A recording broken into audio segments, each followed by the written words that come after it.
Habang unti-unting naglalaho ang liwanag at ang dragon ay nagiging isang malaking itim na pusa, sinuri ito ni Amelia at napagtanto niyang buhay pa ito at napansin din niyang mayroon itong shapeshifter na klase na ibig sabihin, hindi ito isang tunay na dragon.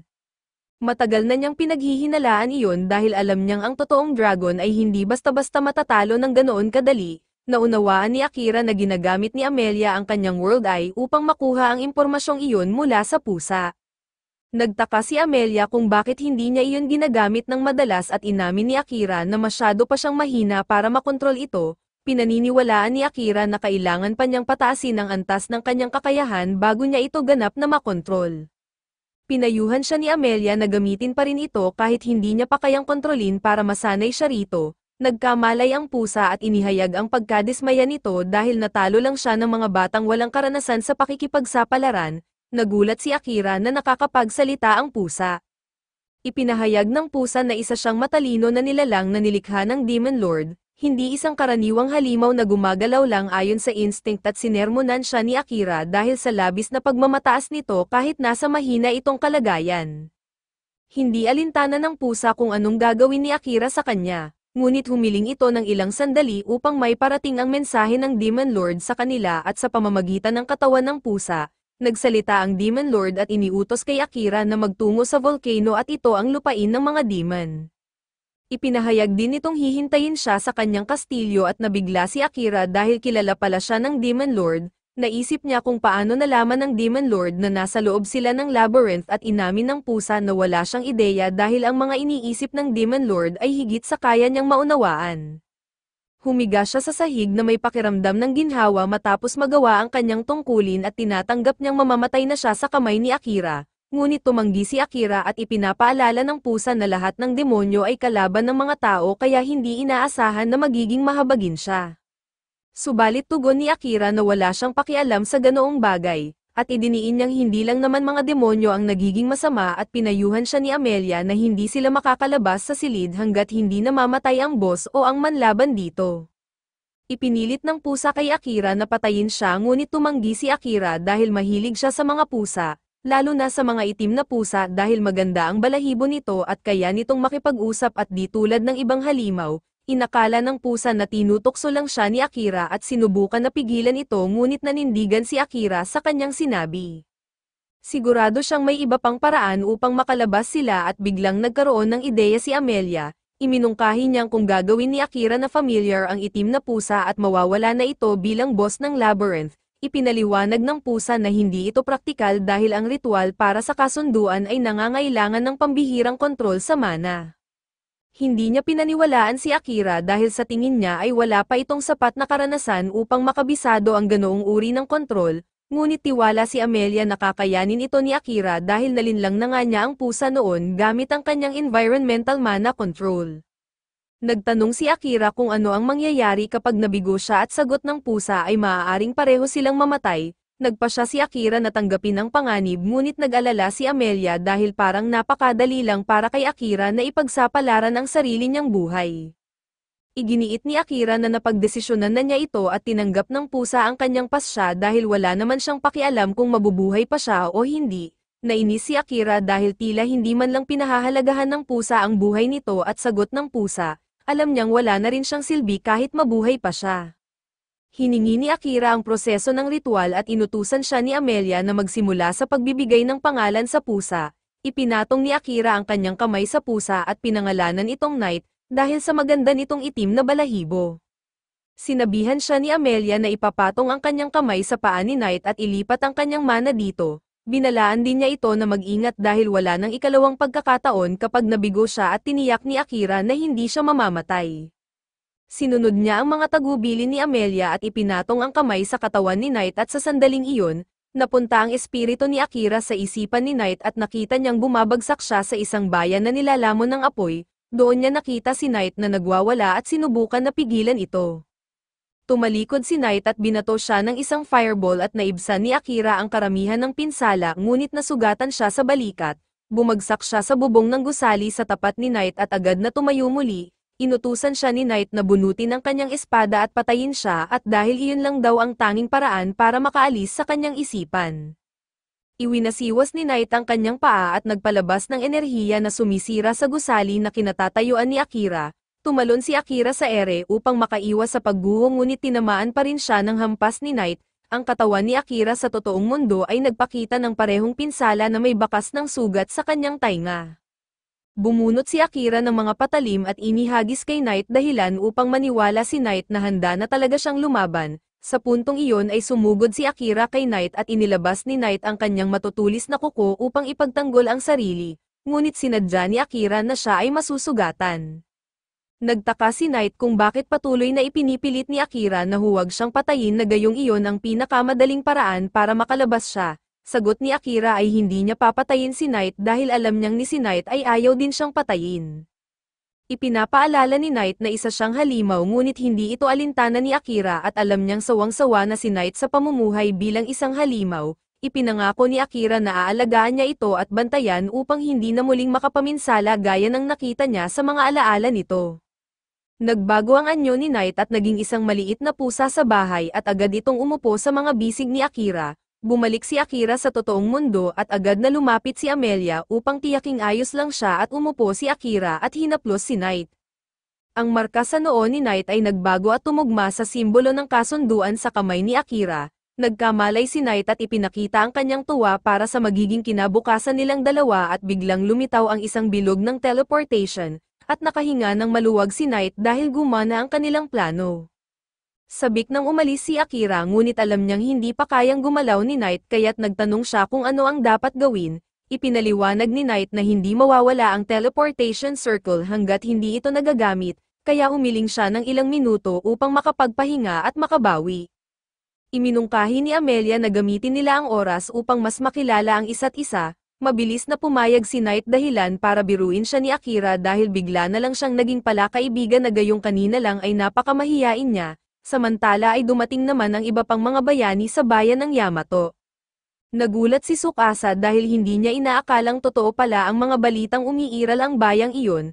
Tuwa naman si Yuki dahil gustong-gusto niyang tuklasin ang lugar na agad niyang minahal at naghanap sila ng tutuluyan at nagsuot ng malilinis na damit. Pagkatapos ay sumama ang mga babae sa mga lalaki sa hapagkainan at sabay-sabay silang kumain ng tanghalian. Matapos kumain ay iminungkahi ni Tsukasa na pag-usapan nila ang progreso ng kanilang misyon, ipinunto niyang paubos na ang kanilang pondo kaya kailangan nilang humanap ng trabaho sa lalong madaling panahon. Iminungkahi ni Rino na maaari silang magtrabaho bilang mga adventurer at sigurado siyang may guild malapit lang doon dahil may nadaanan silang ilang adventurer sa daan. Nasiyahan si Tsukasa sa mungkahi at pagkatapos ay binuksan niya ang isa pang paksa. Kailangan nila ng impormasyon dahil kulang pa ang alam nila tungkol sa mundong ito at iminungkahi ni Rantron na makipag-usap sila sa mas maraming tao at magbasa ng mga aklat tungkol sa mundo. Nagduda si Waki na makakakita sila ng aklat na makakapagpaliwanag kung paano sila makakabalik sa dating mundo. Ibinunyag ni Tsukasa na ang tanging paraan para makabalik ay ang talunin ng Demon Lord gaya ng ipinag-utos ng hari. Nagtanong si Kyosk kung bakit siya sigurado at ipinaliwanag ni Tsukasa na maaari nilang makipagkasundo sa hari at prinsesa bilang mga bayani kapag natupad nila ang kanilang tungkulin. Tinapos niya ang pag-uusap sa pagsasabing lalakbay sila upang hanapin ang Demon Lord kapag nakalikom na sila ng sapat na pera. Ngunit hindi sumang-ayon si Kyosk at iminungkahi niyang dapat nilang hanapin si Akira dahil mas malakas ito kaysa sa kanila. Tiniyak ni Kyosk na si Akira ang makakatulong sa kanila upang mapabagsak ang Demon Lord, dahil hindi nila ito kayang mag-isa. Sumang-ayon si Rantro ngunit pinapaalala ni Waki na si Akira ang pangunahing pinaghihinalaan sa pagpatay kay Commander Saran. Hindi ito pinansin ni Kyosk at sinabing nilinlang lamang sila ng sumpa ng prinsesa at nagduda si Yuki na sasama si Akira sa kanila dahil may sarili itong plano kahit noong magkasama pa sila sa kastilyo. Nagtanong si Shikei Tsukasa bilang leader ng grupo kung ano ang desisyon niya. Saglit siyang nag-isip at sumang-ayon kay Yuki at tiniyak ni Tsukasa na hindi makikipag-alyansa si Akira sa kanila, dahil ni hindi man lang siya nakikilala nito kahit magkasama na sila simula pa sa kindergarten. Sumang-ayon si Kyosk na si Akira ay isang taong mahilig mag-isa at hindi sanay sa pagtutulungan. Ipinahayag ni Tsukasa na kailangan nilang umasa sa kanilang pagkakaisa upang mapabagsak ang Demon Lord, dahil siya lamang ang may hawak ng banal na espada na kayang pumatay dito. Alam niyang magiging pabigat lamang sila kay Akira kung sasama sila sa kanya ngayon, kaya nais muna niyang maging mas malakas upang dumating ang araw na kaya na nilang tumulong at idinagdag pa niya na maghihintay sila kay Akira sa Yamato, hanggat may mga halimaw sa paligid na maaari nilang pagpraktisan para maging matibay ang kanilang kakayahan.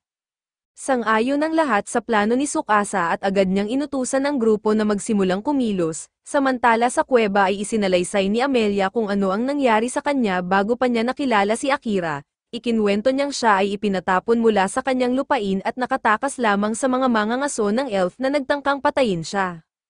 Nahulog siya sa dagat at nalunok ng isang dambuhalang slime nang siya ay inaanod sa dalampasigan at nang muli siyang magkamalay. Doon na niya unang nakita si Akira at nagulat si Knight nang marinig iyon dahil bihira raw lumulunok ng elf ang isang slime, mas lalo siyang nagulat nang malaman niyang nakaligtas si Amelia sa pagiging natunaw. Ipinahayag ni Amelia na nagpapasalamat pa rin siya sa slime dahil kung hindi siya nito nilunok ay hindi niya makikilala si Akira.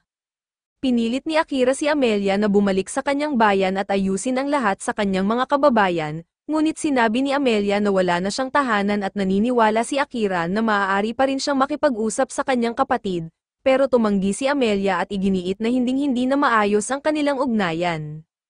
Naunawaan ni Akira ang kanyang nararamdaman dahil mayroon din siyang nakababatang kapatid na babae. Naalala niya noong binilhan niya ito ng bagong cellphone dahil basag na ang screen at luma na ito.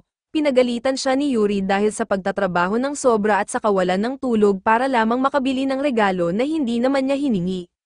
Biglang pumasok ang kanilang ina sa silid at nagulat silang magkapatid dahil hindi dapat ito masyadong kumikilos. Sinabi ng ina na ayos lang siya at ipinaliwanag kay Yuri na binigyan siya ni Akira ng cellphone dahil nagmamalasakit ito at iniisip ang kanyang kalagayan. Nagkunwaring matigas si Yuri ngunit kalaunan ay tinanggap din niya ang regalo. Ipinaliwanag ni Akira kay Amelia na normal lang ang mga pagtatalo sa pamilya, pero hindi nito kayang sirain ang ugnayan ng pagmamahalan at ipinahayag niya ang pagnanais na makabalik sa kanyang mundo upang muling makasama ang kanyang pamilya, kaso kailangan muna niyang ipaghiganti ang kamatayan ni Saran.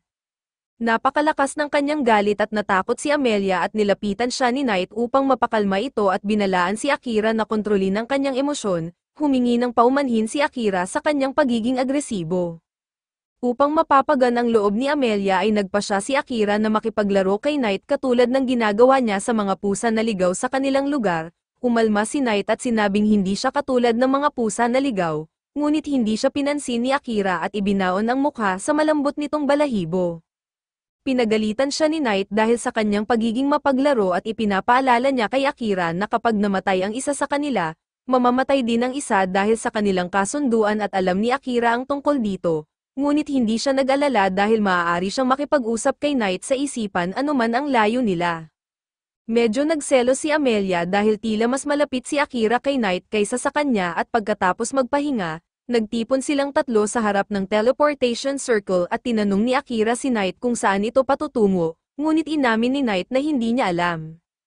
Ipinaliwanag niyang iilan lang sa mga demonyo ang marunong gumawa at magpaandar ng mga magic circle.